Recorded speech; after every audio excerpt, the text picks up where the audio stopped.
아멘. 감사합니다.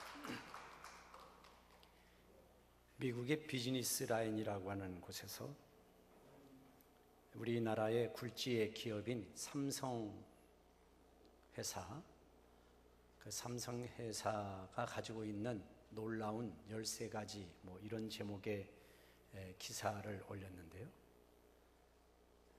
그 기사에 보니까 작년 한 해에 삼성전자 주식회사가 홍보비로 쓴 그 홍보 액수가 40억 달러다, 이렇게 발표를 했습니다. 실감이 안 나시? 40억이 도대체 얼마? 40억 원도 실감이 안 나는데 40억 달러라고 했으니까 40억 달러면 우리나라 돈으로 4조 원입니다. 300만 원은 실감나도 4조 원은 실감이 안 나시죠. 그런데 40억 달러의 홍보비 투자는 홍보비를 많이 쓴다고 하는 미국의 코카콜라보다도 더 많이 쓴 금액이라고 그래요. 그것뿐만 아니라 거기다 더 추가해서 마케팅비로 50억 달러를 더 투자했다. 이게 삼성이 될 수밖에 없는 13가지 이유 중에 한 가지다, 이렇게 쓰고 있더라고요. 즉 홍보비로 30억, 40억 달러를 썼다는 얘기는 우리 상품이 좋다, 그것을 알리고 우리는 이런 좋은 상품을 가지고 있다고 전하는데 4조 원을 썼다는 거예요. 어떻게 생각하면 4조 원 가지면 더 좋은 물건을 개발하고 더 서비스를 개발하고 이렇게 하면 더 좋지 않나? 그렇게 생각하지만 이분들은 이 4조 원의 돈을 홍보비로 쏟아붓는 것이 앞으로 더 큰 이익을 창출하는데 도움이 된다고 판단했기 때문에 그렇게 쏟아붓는 거죠. 이거 쓰십시오. 이게 좋습니다. 이 스마트폰이 최고입니다. 그거 아무것도 아닙니다. 이게 훨씬 낫습니다. 이것을 전하는데 40억 달러가 들었다니까. 그래서 이제 삼성하면 스마트폰 계통에서는 유럽이고 동남아시아고 미국이고 어디고 간에 이제 스마트폰 하면 삼성, 도리어 외국에서 이 삼성을 더 쳐준다고 그러잖아요. 자기가 가지고 있는 소중한 것을 위해서 기꺼이 투자하고 그것도 전하는데 말이죠. 전하는데 광고하고 투자하는데, 우리도 TV 이렇게 보다 보면 엄청난 광고가 쏟아지잖아요. 그 광고 한번 내려면은 정말 상상을 초월하는 액수가 투자돼야 되는데 그래도 하죠. 근데 우리 소비자들이 그걸 보면서 좋든 싫든 그걸 보고 있는 거 아니에요? 보면서 나도 모르는 사이에 그게 각인이 돼, 내 안에. 그게 수천 번, 수만 번 보고 또 듣고 이러는 가운데 나도 모르게 그 상품이 내 마음에 자리 잡고 있는 거지. 그래서 뭘 산다 그러면 내가 그동안 나도 모르는 의식 속에 자리 잡았던 그 생각이 툭 튀어나오는 거죠. 그 정도로 자기 것을 피하라고 알리는 그런 시대에 우리가 살고 있어요. 오늘 본문은 바로 그런 예수, 자기를 바꾸어 주시고 변화시켜 준 그 예수를 전하는 이 제자들의 모습, 베드로와 그 사도들의 모습을 그려내고 있습니다.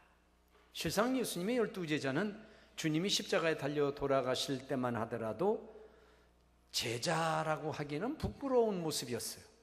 적어도 제자라면 스승님의 말귀라도 알아들어야 되는데 이 제자들은 스승님의 이야기가 무슨 얘기를 하는지 동문서답하기가 일쑤였고 방향을 못 잡아요. 그 주님이 말씀하시고자 하는 핵심을 알아차리를 못했어요. 그러니까 예수님이 정말 제자들을 필요로 했을 때는 그분 곁에 아무도 없었어요. 도망가고 고기 잡으러 가고 고향 땅으로 가고 다 흩어졌어요. 그러니까 제자라고 할 수 없죠. 그런데 그런 제자들이 뭐가 그렇게 소중하다고 부활하신 주님께서 제일 먼저 만났던 사람이 또 그 제자들이에요. 이 제자들을 만나셔서 우리 주님이 이렇게 마지막으로 부탁을 하나 하셨습니다. 너희들 더 이상 흩어지지 말아라. 고기 잡으러 가지 마. 이제 고향 땅으로 가지 마. 흩어지지 마. 흩어지지 말고 예루살렘에 모여 있어라. 너희들끼리 모여 있어야 돼. 그걸 부탁을 했어요. 그리고 너희들이 그렇게 모여 있으면 아버지께서 너희에게 선물을 줄 거다. 너희에게 선물을 주면 이 선물이 너희에게 능력이 될 것이고, 너희들이 이 선물을 받게 되면 세상 끝까지, 끝날까지, 또 세상 땅 끝까지 가서 나의 증인이 될 수가 있을 거야. 이렇게 말씀을 했어요. 그러니 너희들을 흩어지지 말아라. 이 말을 들은 제자들은 지난 3년 동안 지지리도 못난 제자의 모습을 가지고 주님의 말씀을 제대로 들은 적이 없는데, 그래도 우리 주님이 마지막 이 세상에서 하늘나라로 가시기 직전에 남기신 말이니, 그리고 또 자기를 돌아봐도 주님이 말씀하시는 게 100번 맞는 말씀이에요. 어디를 돌아봐도 떳떳한 게 없어. 제자로서 너 스승이 누구야? 예수님입니다. 그렇게 말하기가 부끄러워. 자신이 없어. 왜? 스승이 예수라고 말하면, 야, 너 예수라고 하는 분 밑에서 공부했다는 녀석이 그래? 너 이 정도냐? 이런 얘기를 영락없이 들을 판이니까. 그래서 이들은 자기를 돌아보면서, 그래, 맞아, 주님의 말씀이 맞는 거야. 우리가 뭐 언제 한번 제자 노릇했냐? 언제 예수님의 마음을 편안하게 한번 해드렸냐? 그 고통당하고 살이 찢겨나가는 그 신음과 고통의 비명을 지르는 그 현장에서도 가까이 가지 않고 적당하게 멀찌감치 서서 여차하면 도망갈 그럴 준비를 하고 쳐다보던 우리의 모습, 정말야 부끄럽다. 우리 더 이상 이렇게 살지 말자. 한번 우리 해보자. 그래서 이들이 마가라는 사람의 집에 모여들기를 시작합니다. 그곳에서 하나님 앞에 기도했지요. 무슨 기도했겠어요? 능력 달라고 기도했겠어요? 저는 그거 아니라고 봐요. 회개의 기도를 했을 거예요. 주님, 고쳐주세요. 바꿔주세요. 말뿐인 제자 저도 지겹습니다. 이름에 걸맞는 제자 되게 하시고, 어딜 가도 떳떳하게 스승님이 예수님이 나의 스승이라고 말할 수 있게 해주세요. 그분이 메시아로 오셨다는데 지금까지 한 번도 그분이 메시아라고 다른 사람에게 전해본 사실이 없습니다. 제발 저로 하여금 그분이 메시아라고, 당신들이 지금도 기다리는 메시아라고, 당신들이 죽인 예수는 다름이 아닌 메시아라고 내 입술로 전할 수 있도록 나를 좀 그렇게 좀 해주세요. 내가 하지 못하는 것 당신이 하세요. 내가 못하는 것 하나님이 하실 수 있잖아요. 제대로 변변찮게 기도도 못 해봤던 난데 그래도 우리 한번 기도해보자. 이런 회개의 마음을 가지고 마가라는 사람의 집에 모여 기도했습니다. 그때 예수님이 말씀하신 대로 선물이 내려왔습니다. 성령이 그 방 안에 가득히 채워졌습니다. 그때 나타난 성령을 이 사도들은 불같은 성령이라고 표현했습니다. 성령이 뭐 비둘기 성령이 따로 있고 불의 성령이 따로 있고 이슬 같은 성령이 따로 있는 건 아니에요. 성령은 딱 한 분이지만 그 상황과 환경과 그 사람에 따라 느껴지는 것이 이렇게 다른 거지요. 그런데 이 마가의 집에 모인 이 제자들은 그들에게 임한 성령을 불과 같다고 느꼈어요. 왜냐하면 마음이 막 뜨거웠거든요. 또 그 뜨거운 불과 같은 것이 자기 마음속에 훅 들어올 때 이상하게도 주눅들었던 마음, 죄 때문에 정죄함을 받는 마음, 떳떳지 못했던 마음, 주님에게 죄송스러운 마음, 이런 것이 한순간 사라져버렸어요. 그 성령의 불이 자기에 있는 정죄, 이 죄의식을 녹여버렸어요. 자기 마음속에 있는 양심의 가책을 녹여버리고 떳떳지 못했던 마음을 불태워버렸어요. 할렐루야. 그리고 자리에서 일어났는데 이게 웬걸, 좀 전에 10일 전의 제자가 아닙니다. 이들이 10일 동안 기도했거든요. 10일 전의 제자가 아니에요. 주님 버리고 도망갔던 제자가 아니에요. 입술을 열어 말을 전하는데 말씀을 전할 때마다 수많은 사람들이 그 말에 귀를 기울이는 거예요. 말씀 한마디 던졌는데 대단한 말도 아닙니다. 예수는 메시아다, 예수는 다시 부활하셨다, 예수는 너희들이 죽인 메시아다, 이거를 전한 거예요. 우리도 예수를 믿어야 된다, 당신들도 예수 믿고 구원함에 이르시오. 우리도 전에는 어부였지만 이제는 사람 낚는 제자가 되었습니다. 우리를 보시오. 근데 그 말을 집중하는 거예요. 예전에는 어부들의 말 귓전에도 듣지 않았던 이 사람들이 제대로 외치지도 못했지만 말을 했다 하더라도 관심의 대상이 되지는 못했어요. 근데 이 제자들이 가는 곳곳마다 입을 열어 말을 전하고 한 사람씩 붙잡고 말을 전하든지 동네 골목에서 사거리에서 말을 전하는데 수많은 사람들이 모여드는 거예요. 단순히 모여드는 걸로 끝나는 게 아니에요. 그 말씀을 들으며 가슴을 찢고 통회를 하는 거예요. 어찌할꼬 우리는 그럼 어떻게 하면 좋겠느냐. 너희의 말을 들어보니까 두렵다. 우리가 메시아를 죽였단 말이냐. 우리가 하나님을 두려운 줄 모르고 살았구나. 어떻게 하면 되겠냐. 알려달라, 가르쳐달라. 가슴을 찢고 회개하는 역사가 나타나는 거예요.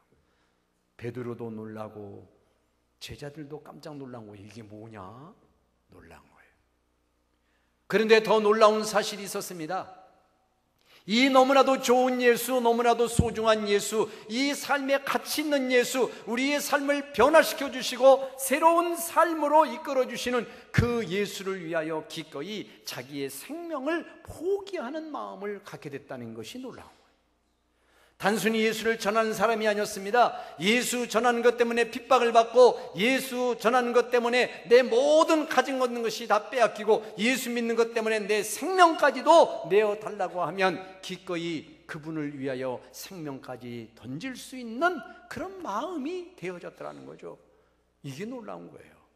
오늘 본문에도 이렇게 예수 제자라는 사람들이 동네를 시끄럽게 하고 사람들 여기저기 옹기종기 모이게 하고, 항상 이 집권자들은 사람들이 모이는 거 싫어하잖아요. 뭐 집회한다 그러면 이상한 눈으로 바라보고 다 싫어하잖아요. 데모나 할까 싶어가지고. 이 시대나 지금의 시대나 똑같아요. 사람들이 이렇게 막 모이고 뭐 시끌벅적하고 하니까 신경이 날카로워진 거예요, 이 정치하는 사람들이. 그래가지고 잡아와라. 뭐냐, 집회 신고도 안 하고 니네들 마음대로 집회하냐 하고 잡아들여라 해가지고 잡혀 들어온 거예요. 야, 이놈들아, 우리가 듣자는 너희들이 예수의 이름을 전한다고 하는데 분명히 말하기를 우리가 이 이름으로 사람을 가르치지 말라고 얘기했지 않냐? 왜 너희들이 이 말을 어기고 너희들 멋대로 이렇게 예수의 이름을 전하고 예수라는 사람의 말을 가르치고 있느냐? 그때 29절에 보니까 이렇게 베드로와 사도들이 대답을 합니다. 사람보다 하나님께 순종하는 것이 마땅하니라. 할렐루야. 사람의 말을 듣는 것보다 하나님의 말에 순종하며 사는 것이 마땅하다. 이 세상은 사람이 가르치는 길이 있고 하나님이 가르쳐 주시는 길이 있어요. 사람이 가르쳐 주는 길은 이 세상을 살아본, 먼저 살았던 이들의 수많은 경험을 바탕으로 세상은 이런 거야, 세상은 이렇게 살아가는 거야 라고 가르치는 가르침이었어요. 어느덧 우리가 10년, 20년, 40년, 70년 살아오면서 그 사람들이 가르치는 메시지에 익숙해 왔어요. 그래서 이것이 사람이 살아가는 모습이거니, 이렇게 살아가는 것이 당연하겠거니 라고 생각하며 살아왔어요. 그런데 어느 날 우리의 귀가 새롭게 떠졌어요. 우리의 눈이 열려졌어요. 그래서 주님의 음성을 듣게 되고 주님의 모습을 보게 되는 순간, 지금까지 사람들이 가르쳐주는 그 길로 가는 것이 진정 사람을 살리는 길이 아니었구나. 그걸 퍼뜩 깨달은 거예요. 그래서 그때부터 사람의 소리에는 귀를 막아요. 사람의 길은 가지도 않아요. 사람이 가르쳐주는 것은 보지도 않아요. 오직 주님이 가르쳐주신 길, 주님이 보이게 하는 것, 주님이 들리게 하시는 그 음성만 사모하고 살아가요. 그게 예수 믿는 사람인 줄로 믿습니다. 이 사람들이 10일 전의 사람과는 달라졌다는 게 바로 여기 있는 거예요. 이들이 성령 충만받고 하나님의 능력을 받고 나서 주님이 너무나도 소중하고 이 소중한 주님을 전하지 않고서는 못 배기는 거예요. 삼성은 44조에 가까운 홍보비, 광고비를 투자해서 이게 좋은 겁니다, 이거 사서 쓰십시오라고 했단다면 이 베드로와 사도들은 내 목숨 가져가십시오, 내 목숨을 예수와 바꾸겠습니다, 이 예수 한번 써보세요, 이 예수 한번 써보세요, 내 목숨 내놓겠습니다, 이렇게 했던 사람들이라. 이게 예수의 제자들이었어요. 이 당시 예수의 제자들. 그로부터 2000년의 세월이 지금까지 흘러왔고 우리들도 지금 예수의 제자들로 여기에 지금 앉아 있어요.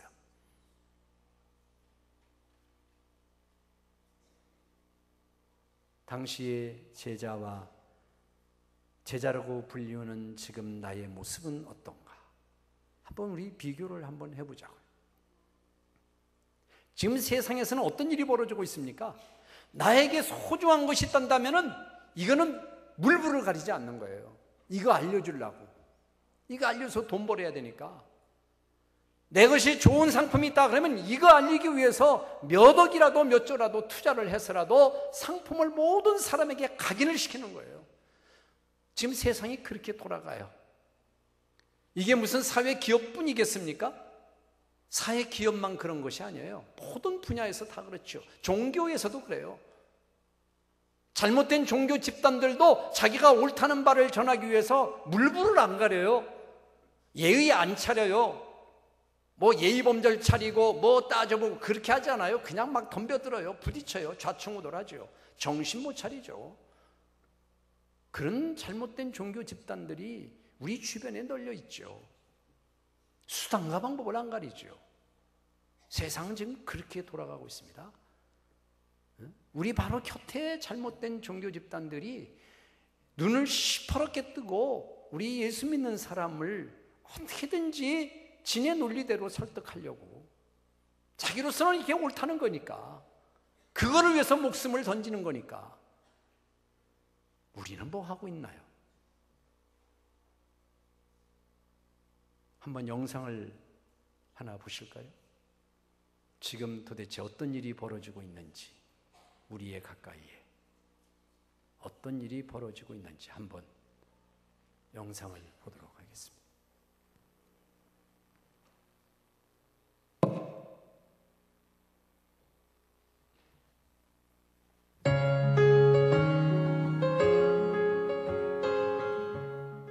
추수밭, 결국은 우리의 밭입니다. 예수님께서 씨 뿌려 놓고 가신 밭. 그래서 마지막 때에는 밭 씨 뿌린 곳에 가서 뭐 하래요? 추수하라고 그러죠? 작년 그 작년에 그 통계를 보면은 그 추수밭에 보냈던 그분들의 얘기를 들어보면 뭐냐면 그 사람이 나를 이상하게 본대요. 그 교회에서 나를 이상하게 본대요. 그러나 그 교회에서 이상하게 본 게 아닙니다. 내 자신이 내가 누군가를 뭐예요? 빼내러 왔다라고 생각을 하니까 내 밭이 아니야. 남의 밭인데 이거를 훔치러 왔다고 생각하니까 어때요? 막 두려운 겁니다. 도둑놈 제발 내린다고 그러죠? 그런데 그게 남의 밭이에요? 우리 밭이에요? 도둑놈이 뺏어가지고 우리 것인데 소나기째 치고 있는 겁니다. 그런데 우리는 뭐예요? 남의 건데 내가 뺏으러 갔다라고 생각을 합니다. 그러니까 두려운 겁니다. 그러나 그것은 예수님께서 명령하신 우리의 밭, 우리가 추수해야 할 토전입니다. 맞죠? 이제 앞으로 전도 방향은요, 추수밭 전도예요.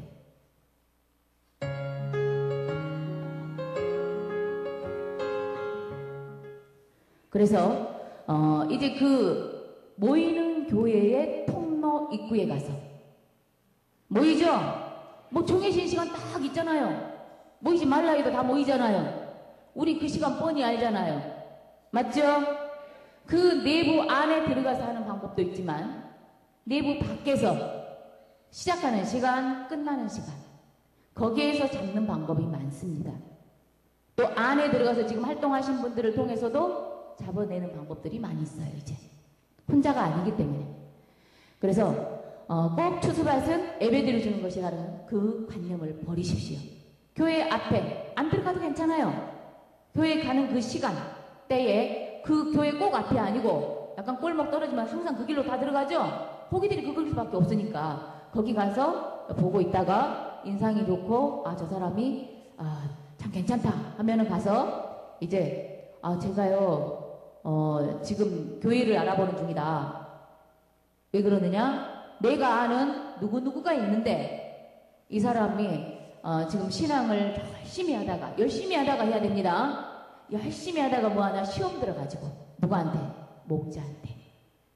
알겠죠? 목자한테 시험 들어가지고 지금 쉬고 있는데 좀 제가 여기다 인도를 하려고 했는데 나는 너무 멀다. 안양이니까 멀죠? 되잖아요. 안양이니까 너무 먼데 전도 좀 부탁합니다 하고 이렇게 이제 부탁을 할 거예요. 그러면 그들은 뭐예요? 지금 전도가 안 되기 때문에 전도하려고 애를 씁니다. 바로 그러면 뭐하냐? 전화번호 달라고 해요.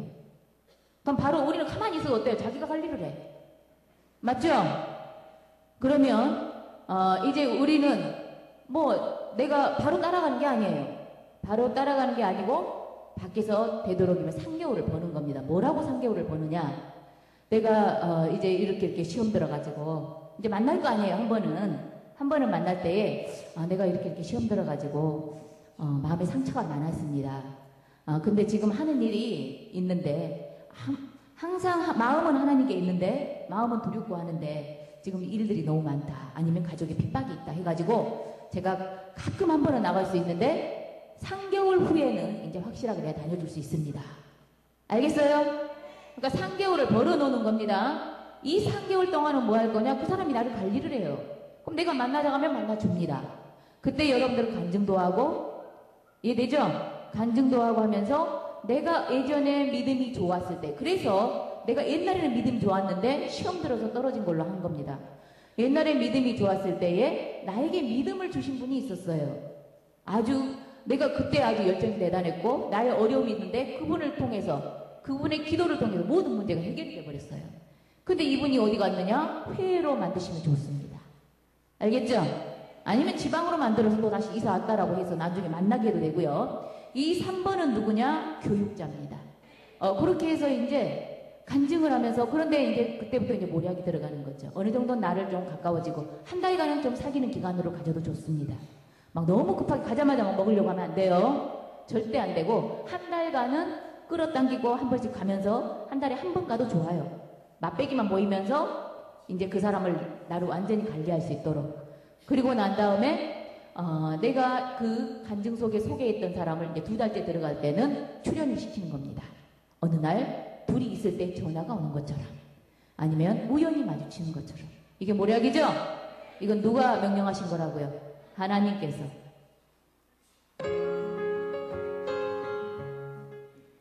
우리 여기 제가 수료 교육을 시키다 보니까 전도사 신학생 출신도 많습니다. 바벨론 교회. 간판이 있어요, 없어요? 간판이 있고 전직이 그 활동이었기 때문에 가서도 얼마든지 익숙하게 할 수 있습니다. 이제 이분들을 통해서 산업기기 작전에 들어갈 겁니다. 교회는 50명 이하 교회. 근데 절대 이제 그 교회에 이제 담임하고 있는 목사님이 세운 교회보다는 누군가에 의해서 추천에 의해서 들어갔다든지 자기가 세운 교회 아닌 교회 있죠? 작은 교회는 작은 교회인데 그런 교회가 이제 1차. 그 교회에 이제 우리가 추수 당해가는 건데요. 먼저는 우리 집사님들이 그 교회가 있다면은 추천을 하시면 돼요. 제가 아시는 분 중에요. 전도사님이 계시는데 아주 대단하신 분이다. 그런데 요즘에 몸이 아파서 치웠는데 이제 다 회복이 됐다. 근데 그 전도사님이 우리 교회 와서 일하시면 딱 좋겠습니다. 근데 그 전도사님 들어보니까 사례비도 안 받고요. 봉사로 하겠대요. 누구한테 얘기해요? 누구한테? 목사님한테. 이제 그렇게 해서 들어가면 이제 그 들어가는 분은 어떤 전도사로 들어가야 되느냐? 교육 전도사가 아니고 신방 전도사. 알겠죠? 신방 전도사 하면은 각 가정마다 신방해야 하네요. 몇 개 되지도 않는데 우리 큰 교회보다 거기는 작죠. 그 가정마다 신방을 다니기 때문에 그 심령들을 다 내가 잡을 수가 있습니다. 근데 거기 들어가신 분들은 절대 말씀 얘기하시면 안 돼요. 이리 옷 입으라고 그랬죠? 확실하게 이리 옷 입어서 이제 그 교회를 우리 식구하러 채우기 시작합니다. 그러니까 전도가 안 돼요. 50명 이하 교회는 진짜 목사님이 어떤 소망이 없습니다. 그냥 놓고 있어요. 왜? 큰 교회도 다 사람들이 큰 교회로 가지 작은 교회는 안 와요. 돈 내야 되지, 힘들지. 그렇기 때문에 그 교회에서 전도만 하면 어쩌냐 팁니다 이제. 그러겠죠? 전도하는 방법도 어떻게 하느냐? 그 교회에서 가장 믿음 좋은 사람하고 같이 걸어가는 거예요. 이제 사인 보내죠. 우리는 뭘로? 모략. 안 나옵니까? 뒤에서? 모략 나오셔야 됩니다. 사인 보내요. 제가요 오늘 사당 11번 출구를 지나갈 테니까 그쪽으로 나오세요. 몇 시에? 그러니까 미리 가서 기다리는 거예요 이제. 보니까 우리 전도사님하고 그 전도사로 들어갔던 분하고 같이 걸어와. 그러면 출연. 제가요 저기 이사 왔는데 여기 혹시 말씀이 좋은 게 없을까요? 그러면 되겠죠? 그럼 뭐예요? 우리 교회 오세요. 그러면 되잖아요. 그렇죠? 옆에 증인도 있겠다. 우연히 전도한 거 다 되잖아요. 그렇게 해서 전도 당해가는 겁니다. 그러면 전도 당해가서 뭐 해야 되느냐? 우리가 이제 요직을 차지해야 돼요. 요직을 차지하려면 저는요 예전에 신학을 했습니다. 지금은 애들 키우느라고 지금 이렇게 집에서 사는데 옛날에는 신학을 했습니다. 목사님께 이 말 들어갔다 하면 또 어디다 세워요? 안 그래도 일꾼 없는데 부녀회장, 장년회장 세우겠죠?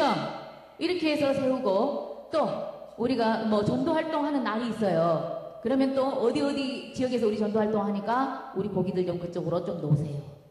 가면 되죠? 우리 주수꾼들 거기 가서 전도 당해 가는 겁니다. 이겁니다.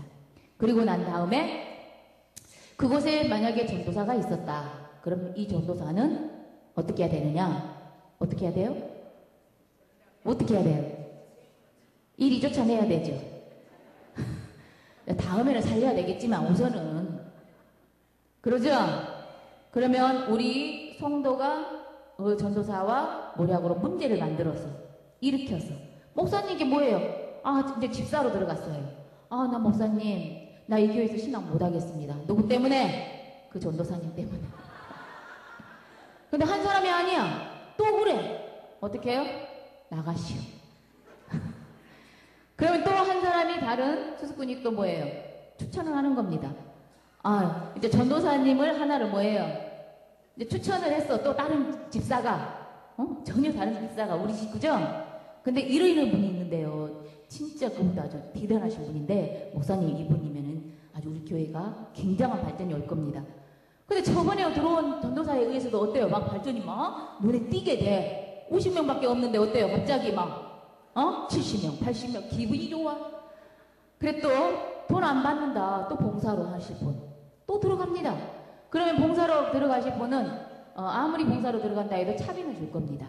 신방을 해야 되니까 그걸로 우리 헌금하면 되겠죠? 헌금하면 됩니다.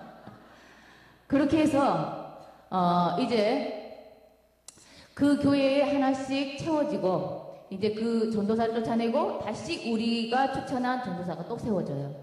그럼 요직에 다 우리 식구가 세워져 있어요? 안 세워져 있어요? 이제 마지막에는 누구를 보내야 돼요? 누구? 키 보내야 되죠? 그래서 이제 그 목사를 또 보낼 때도 어떻게 보내냐? 우리는 이제 각 성도들 마음 다 잡아버리면 되죠? 1대1 관리 다 들어가 버렸는데요. 다 붙었어요 지금. 그러니까 이제 회장님도 우리 식구니까 어때요? 구역도 우리 식구하고 다 분배를 해서 나눠주고 또 이제 목사님을 내보낼 때도 또 어떤 성도가 문제를 만들어서 어떻게 해야 돼요? 누구한테 얘기해야 되겠습니까? 장로에게 장로가 최고의 그 목을 치는 권세가 있지 않습니까? 장로에게 이제 얘기하는 거예요. 그러면 장로는 어때요? 한 사람이 그랬으면 모르는데 장로하고 아주 절친한 사람이 그러는 거예요. 우리가 사귀어놓으면 되죠? 장로 마음 싹 잡아야죠. 그래서 뭐 이제 다음에는 목사를 내보내게 하는 겁니다. 그러고 나서 우리 강사님 중에서나 전도사님 중에서 선교사님 중에서 우리 전직 목회하신 선교사님들 많이 있습니다. 한 분을 이루이루한 분이 있는데 명패까지 다 있죠? 어디 교단 어디 뭐 신학을 했다라는 게 다 있잖아요. 모시고 오는 겁니다. 그리고 뭐예요? 거기서 이제 단에서 설교를 하시면 돼요.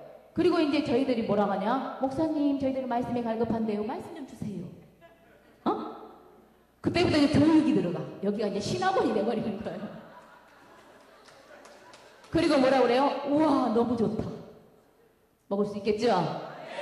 이전에는 우리가 바벨론 계율을 세워서 우리 식구를 넣어서 전도를 하는, 지금 그렇게 하고 있어요. 다른 데는, 지교의 다른 지파에서는. 그러나 그것은요, 돈도 많이 들고 인력도 많이 들고 세월도 안 먹힙니다. 이제는 있는 곳을 먹어야 돼요. 이게 산옮기기 작전입니다. 이해됐죠? 이제 이것이 좀 발전되면 어때요? 70명도, 80명도, 100명도 먹을 수 있습니다. 희망 있어요, 없어요? 열심히 하셔야 되겠죠? 그렇게 해서 할 겁니다. 그러나 이 방법들이 밖으로 세면 돼요, 안 돼요? 비밀이죠? 그래서 절대 여러분들 길가에 가다가 차 안에서 얘기하시면 안 됩니다. 알겠습니까? 그리고 구역원에, 지금 여기 들어오지 않는 구역원에게도 하면 안 됩니다. 알겠어요? 특별히 여러분들 사명자니까 지금 얘기할까 말까 하다가 한 겁니다. 그래서 기분 좋죠? 네, 박수 한번 칩시다. 야, 네.